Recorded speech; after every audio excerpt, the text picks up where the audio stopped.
This is Entrepreneurs Get Visible, the podcast for people who want more impact, influence, and income.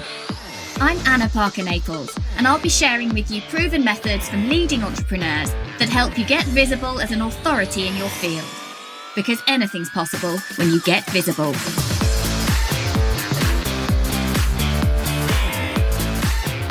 So welcome to the show, Caroline. It's amazing to have you on today. Caroline and I actually do know each other quite well, so it's always funny when you come on to do an interview with someone that you're very close to. So welcome to the show, Caroline. Thank you. It's a pleasure to be here. Thank you for asking me. So the thing we are going to be talking about today is about the inner child, how the inner child is sabotaging your results, how it's sabotaging your success. And I think both of us have had major experiences with how this has held us back. So just give us an overview of your take on what your inner child is doing to bring people back from getting the results they want. I think I have this big philosophy that there's many adults walking around there. And of course, in body, we look like we are an adult, but the inner child is running the show. Now, of course, between the ages of 2 and 7, that's where our subconscious beliefs are formed. We're in what we call a theta brainwave state. And we can have major trauma going on in our childhood. But equally, from my perspective, I didn't have any major trauma or anything, Anna. It was a case of the meaning I attached to events, that how my parents were with me. So my mum was a real codependent, so real people pleaser. And my dad, God love him, he was really emotionally unavailable because of his childhood. So when I do little bits of gymnastics in the lounge, for instance, at 7 years old, and I thought I'd done a perfect routine, my dad would sit there as the judge and go, 9.99 recurring. Now, as an adult, we can all look back and think, oh, that's hilarious. You know, he was just joking and everything else. But as that child in that moment, the meaning I attached to that was, I'm not good enough. I'll do it again. And of course, my dad would never give me a 10. He would never say, well done, I'm proud of you, I love you. He did in his own way to his capabilities. But as that child, I don't think, oh, bless my dad, he doesn't know how to do that because of his childhood and everything else as well. I don't think that. I think as a child, I can't be good enough. I mustn't be worthy, which then becomes my subconscious belief and a blueprint for who I become as an adult. And that stops me then achieving my true potential. Yeah, and that not feeling good enough, most of us have that in some respect. And what's been amazing for me is I identify very strongly with this. Any of you who are listening who've read my book, Get Visible, will know that for me, it was about proving that I was good enough. Constantly, that constant need to get that feedback from other people meant that if I was scared I wouldn't get that feedback, I wouldn't even try, or I'd push too hard. And both of those directions really was sabotaging my own personal success. So we've talked about something from when you were 7, and I think many people can relate to that. Yeah. And what's interesting is that we opened this talking about trauma. And so that's not necessarily that you've had something horrendous happen to you in your childhood. It's not necessarily that. There's a real misunderstanding of trauma, I think, because, you know, we tend to look at trauma, and when you read a lot of the research, they even talk about big T trauma and little t trauma, which I'm a bit uncomfortable with, because if it's traumatic to you, it's traumatic to you. It doesn't matter whether it's major or minor or anything. So, of course, we can think of big trauma as abuse and major life events.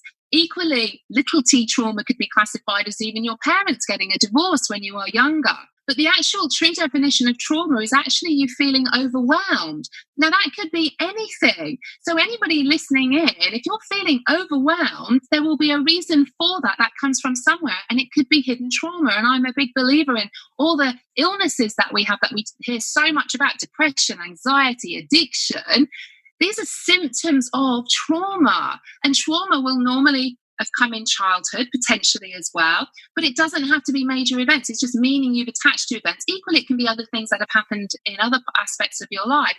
But certainly for me, that initial subconscious belief that got wired in of not being good enough then led me to go on and have more trauma with, for instance, my marriage. That was an abusive marriage. So, and that came from my feeling of not being good enough, to being attracted to somebody who was psychologically abusive. So what happens then when you identify, okay, there is something that happens, there's something that plays with me, there's some way I'm holding myself back? What happens when you identify that? How can you move past it to get that result that you want? Well, I think self-awareness is really key in all of this, because so many people, we just kind of go through our lives making the same mistakes, not doing the same things, procrastinating about not being out there and reaching our potential, but blaming other people for that.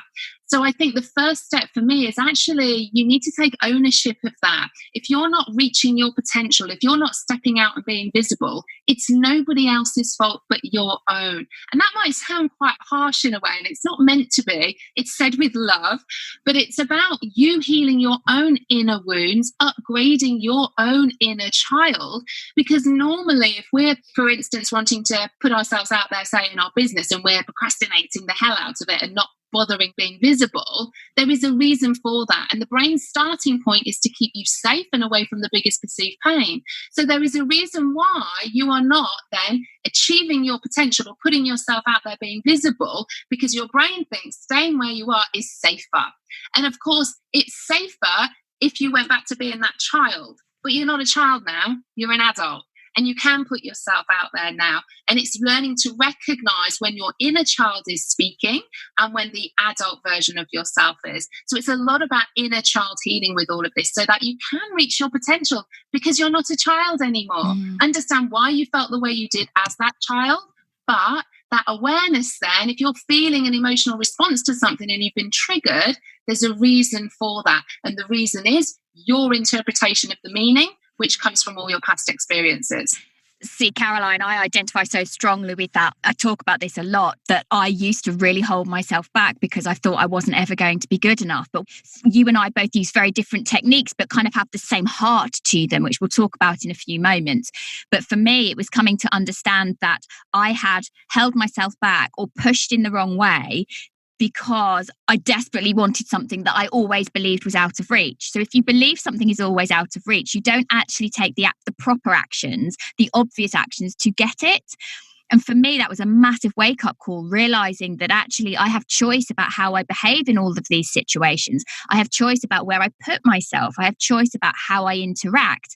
Whereas before, particularly coming from an acting background, I always wanted other people to accept me. But if I didn't accept myself first, how can I expect anyone to accept me? And I know for you, you've got some quite powerful stories around this too. It was always looking for me that external approval, because, and I call it a hole in your soul. So when you're a child, if you don't have that healthy sense of self, so your parents don't show you that you are simply amazing just for being who you are, just for breathing, because so often, and it's not that they're doing anything wrong per se meaningfully to be like that intentionally, but if they don't allow you to feel good enough simply for being who you are, then you're going to have this hole in the soul. So for me, it was about conditional love. Straight A student, captain of all the sports teams. It became conditional as such. So I became a really super high achiever because I needed that external approval to fill a hole in my soul. So I needed other people to say to me, well done, you're good at this, you're amazing at that. So I felt like I was worthy and I was good enough. But the problem with that is when you're putting that in the hands of other people who aren't capable of doing that, like my dad and other people I surrounded myself with, they weren't filling that hole in my soul. So I felt this unworthy, not good enough little girl going out to be a woman. And on the surface, you'd think, wow, you look really confident in that. But inside, I needed this external approval all the time. So my world could go into baseline. It could go back into equilibrium. And that's when your ego comes up as well to protect you, because it wants to protect that inner child. So the ego is your false sense of self.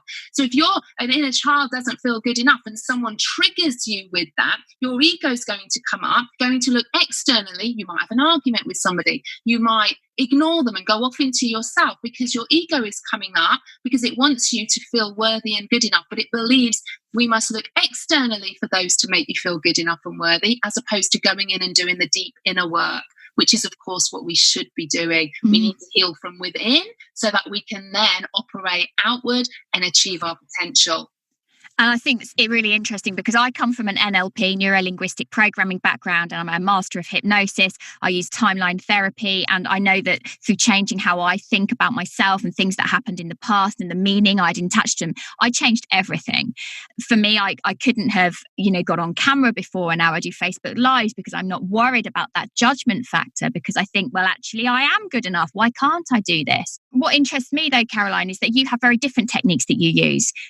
Would you like to share with our listeners the things that you really focus on? Yeah, I mean, I've got a medical background. So for me, everything is very much neuroscience based. I have a deep fascination with how the brain works and what impact that then has on our habits, our actions, and how that then manifests with how we operate every single day. So I use something called Rapid Transformational Therapy, which is kind of like a super hybrid therapy. It's not been around very long, sort of 2-3 years now. And it's a combination of hypnotherapy, NLP, psychotherapy, and CBT. It's often known as RTT, isn't it? For those of you who might have come across that. Yeah, and it was a lady called Marissa Peer who'd been a psychologist for sort of 20, 30 years. And she wanted rapid change for people. None of this talking therapy all the time where you're going to see the same person every other week. And actually, and research does say this now, if there's trauma involved, that can keep you in that trauma response and it can keep re-traumatizing you actually, and you're not able to move forward. However, it does have its place at some time. But for me, RTT was then about going back to root causes of things. Coming from a science background, for me, I want to know reasons why. Why do you feel like that? So everything for me is if I feel a certain way, it's, well, why do you feel like that? It's like if you go to the doctor and you're suffering with depression, I don't want tablets. I want to know why I'm suffering with depression because it's just a symptom of something, So if you're feeling depressed, why are you feeling depressed? What meaning have you attached to certain events to allow you to feel depressed or anxious? Because we're not born like that. There are reasons for that. So RTT gets right to the root cause of all of that. But what I found, even with RTT, it was great to upgrade those subconscious beliefs so that someone who didn't feel good enough then recognized why they didn't feel good enough, what events in their life led them to not feel good enough. And then you get a personalized recording to wire in those new beliefs because the brain works on repetition. But again, even what I was finding was that it was okay upgrading those beliefs. But if trauma was still stuck in the body, now this is really, really cutting edge research. That's really in the last 5 years, we have come on leaps and bounds in the study of trauma. We know trauma is stored in the body and we have things like somatic memory. So you may walk into a room and then all of a sudden you feel something. You might feel your heart racing. You might feel your fists are clenching, tightness in your neck and your shoulders, and you might not even know why. And these can be trauma responses of stored trauma held in the body. So I knew that although I could upgrade people's beliefs and they felt amazing and they felt they were good enough to go out and be visible and do all the things that they wanted to do, if there was trauma that was still stuck in their body, they have a trigger with that trauma. It could be a sight, a sound, a smell. Seeing somebody, their body would go into a trauma response of fight, flight, or freeze because it's taking you back to that moment where you needed that trauma response potentially in that. So I do something else called EMDR, which is called eye movement desensitization and reprocessing. Again, it's not been around a huge amount of time, but it's very much widely recognized by the World Health Organization, NICE here in the UK, as one of the best treatments of trauma. And what that does, what EMDR does, is it timestamps that memory into the past. Because when we're reacting to something in the present, it thinks it's happening to us right now. A part of our brain called the hippocampus hasn't timestamped that memory that it's in the past and you are safe now. So EMDR uses bilateral stimulation to actually timestamp that memory that it's in the past. So we can't take it away. We can't take away what's happened.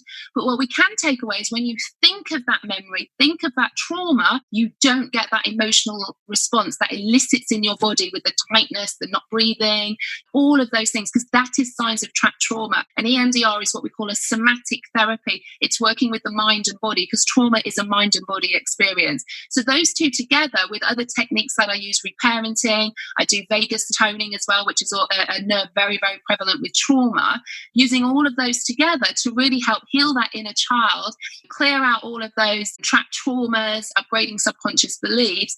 I really find that working together, it's like dynamite together. They work so beautifully together for somebody so they can actually move forward with their life, knowing what's happened, knowing they've experienced all of these things, but without the blocks for them to be able to move forward. So give us a couple of real life studies of what this looks like for people you've worked with. Okay, well, I'll give an example of myself even, actually, Anna. I had surgery at the start of December 2019 and I had knee surgery. I thought I was walking in, I'm going to be walking out again. I didn't. It was more complicated. I was told I was non weight bearing for 6 weeks, and when I came round, that was okay. I hadn't planned it. But then 2 weeks later, I got a deep vein thrombosis. I got 2 blood clots in my right leg. And I thought, I'm mentally strong and I'm okay. But over that Christmas period, being non-weight bearing, knowing I've got 2 blood clots in my leg that potentially could move, travel to my lungs, and I could die.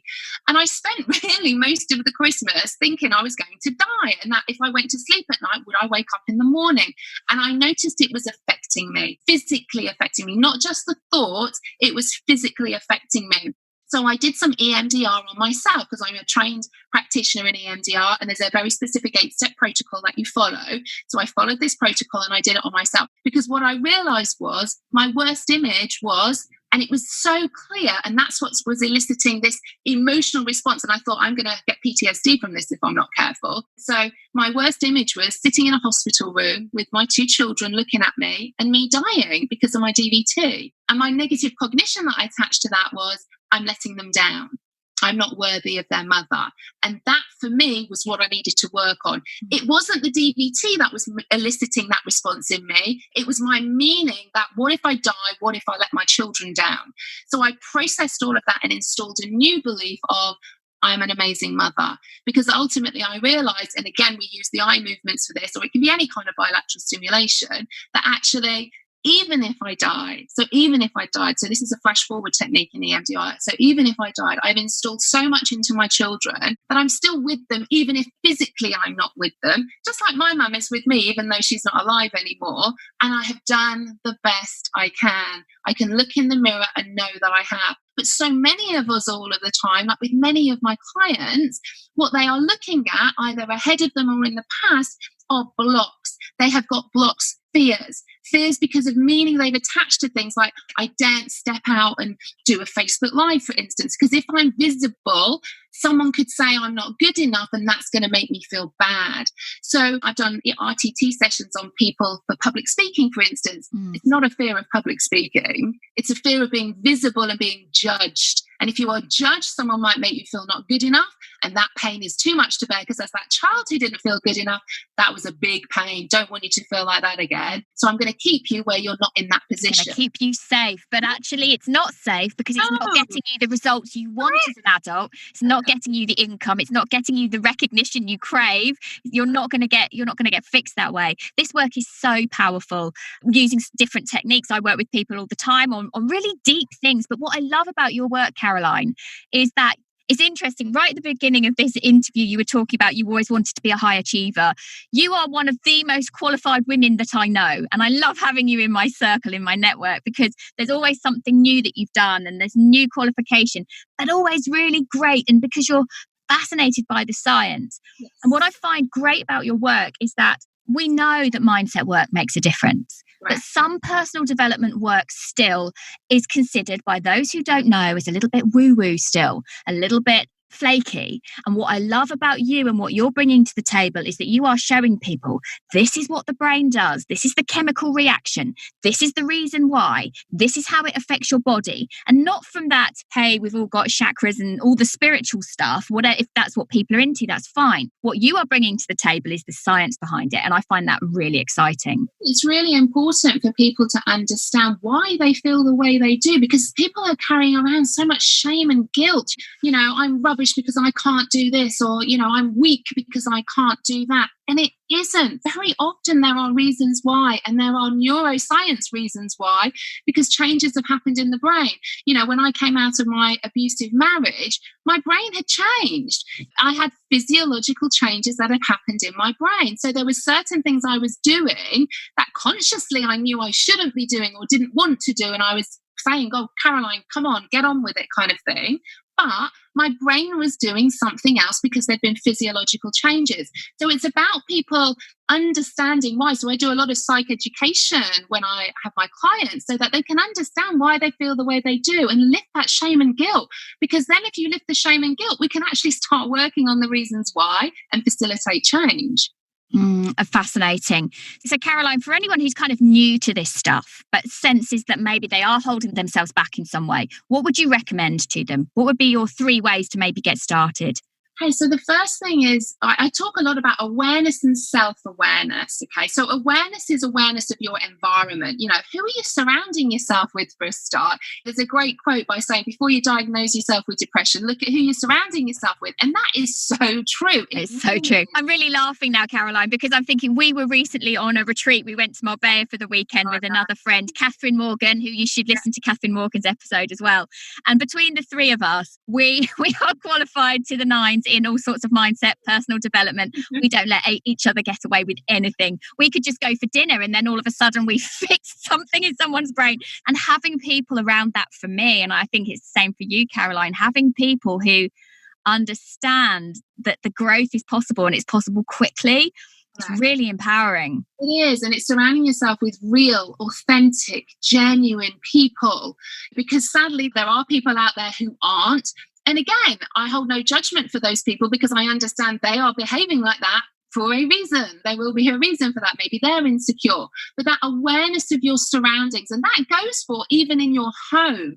If your home is tidy, if your home doesn't smell great, and I'm not saying to it all your viewers. I do have a dog. We've just been out. It does smell a little bit today. Sorry, Oski. You stink. Really recognising, you know, create your environment, create your best environment. You know, I'm sat here now in my study at home doing this podcast. I've got a candle burning. I'm looking out over some hedges, you know, some greenery. So I've created my environment. So that awareness of your environment. The other thing is self-awareness. And when I say self-awareness, I don't just mean what is going on in your head.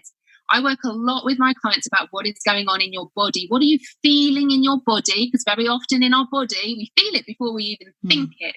And I'm a big believer, and 80% of disease in our world now is caused by stress. Too much cortisol. And cortisol comes from being in that constant state of fight, flight, or freeze. So we need to get to the root cause of that trauma so we can take away that cortisol. It's good in moments, but we need to go back to a baseline. So for me, the two key things to start with is awareness, create your environment, and self-awareness, start to recognize what's stopping you. And when you find yourself being stopped, don't just think about what thoughts are going through your head. Look at what you are feeling in your body, because that, again, will be coming from somewhere. And then when you ascertain that there's something holding you back, go and find the right person to help you. You have to be intentional. There's three things that I say to people for you to start moving forward. One is intention. You've got to be intentional in all of this. The second, you have to have belief that things can change. And the third one, and this is the hardest one for a lot of people, deserving. You deserve to live an amazing life, because you do.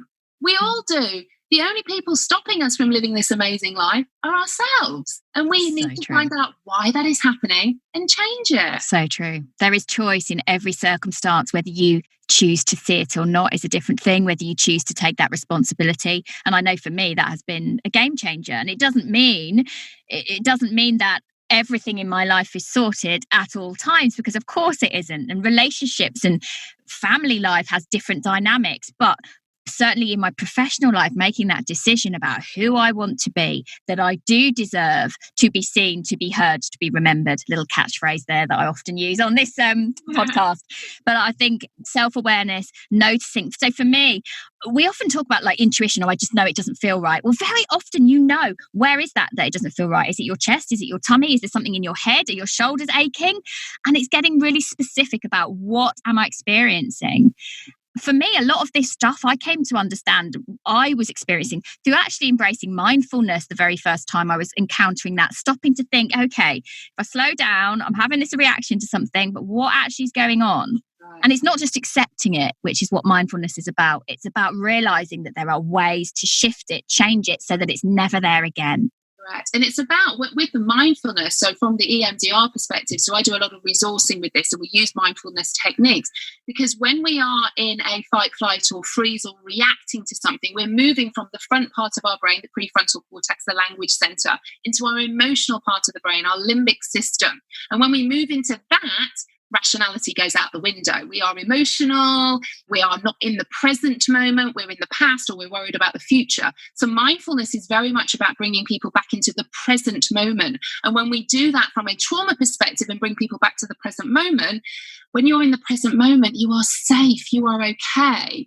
And that's what it's all about, moving people from that emotional part of the brain back to the prefrontal cortex to recognize, okay, actually, I am in the present, I am safe, not in that emotional limbic system part of your brain. Oh my goodness, I need to react, fight, flight, or freeze because I'm back in that traumatic event, and I need to stay safe because there's danger around me. So we're switching parts of our brain coming from our limbic system back into our prefrontal cortex. And that's what mindfulness does. And certainly, I give my clients a lot of the resourcing tools with that so that they can learn to self-regulate.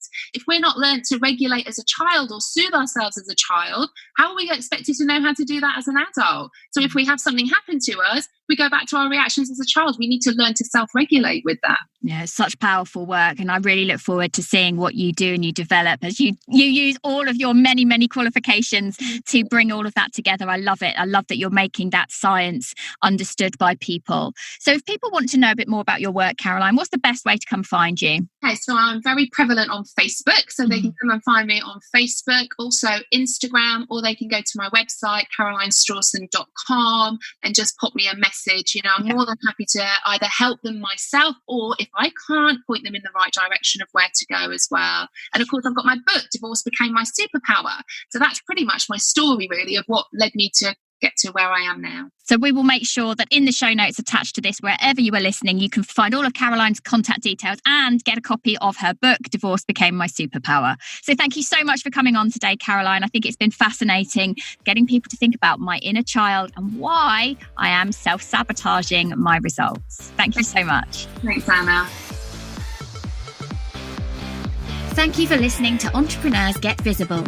To get your free checklist on how to raise your profile and to find out about our community, go to annaparkernaples.co.uk/get visible.